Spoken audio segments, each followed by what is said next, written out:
अक्सर गुस्सा बार बार आना हमारे ही अंदर की बहुत सारी दबी हुई फीलिंग्स का ही एक आउटकम होता है, इसलिए work on it if it disturbs you and the people around you. हमें कभी न कभी किसी ने तो ये कहा ही होगा कि गुस्सा करना अच्छा नहीं होता, और हमने उस गुस्से को अपने अंदर कहीं छुपा लिया। जैसे हर फीलिंग्स हमारे अंदर होती है, खुशी, प्यार, दुख, ठीक वैसे ही गुस्सा भी एक फीलिंग है, और किसी भी तरह की फीलिंग को कंट्रोल करना इज नॉट अ सॉल्यूशन, और इसे दूसरों पर थ्रो करते रहना भी नॉट अ सॉल्यूशन, क्योंकि कहीं ना कहीं इससे हमारा ही स्टेट ऑफ माइंड डिस्टर्ब होता है, और अक्सर गुस्से में हमें होश ही नहीं रहता कि कौन हमारे सामने है और हम उससे ना जाने क्या कुछ नहीं बोल गए।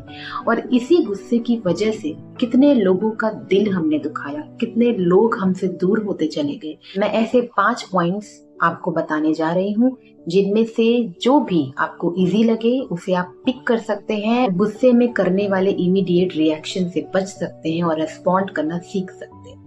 तो गुस्सा करना अपने आप में कुछ गलत नहीं है, पर गुस्से में किसी को कुछ भी बोल देना और बाद में खुद ही रिग्रेट फील करते रहना, ये गलत है। तो चलिए देखते हैं क्या है वो 5 पॉइंट्स। नंबर 1, अपने गुस्से को देखना शुरू करिए।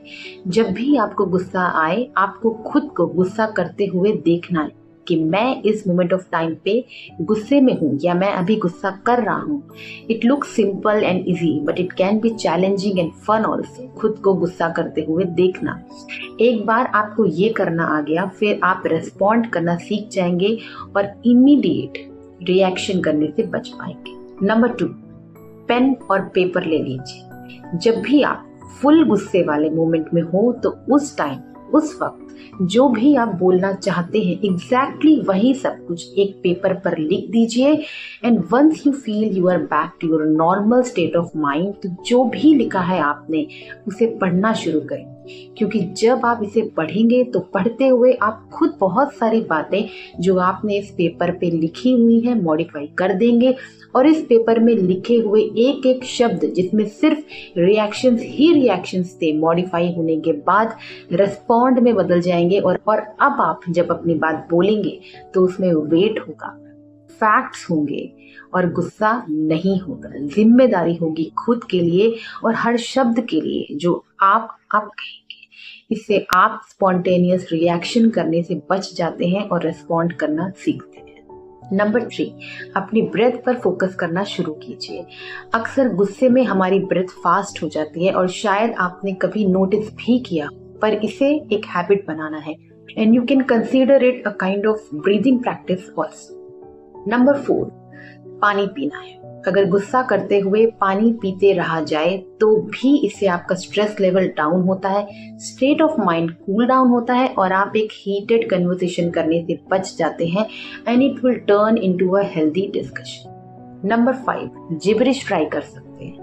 जिब्रिश में हम ऐसे वर्ड्स यूज करते हैं जो एग्जिस्ट नहीं करते, जिनका कोई मीनिंग ही नहीं होता है, जिससे हमारे दिमाग पर उन शब्दों के लिए किसी भी तरह की इमेज क्रिएट ना हो सके, किसी भी तरह की फीलिंग जैसे रिग्रेट, अच्छा, बुरा जैसी फीलिंग्स जनरेट ना हो सके, और हम अपने अंदर की हर दबी हुई फ्रस्ट्रेशन, टेंशन, गुस्सा बाहर निकाल के फेंक सके।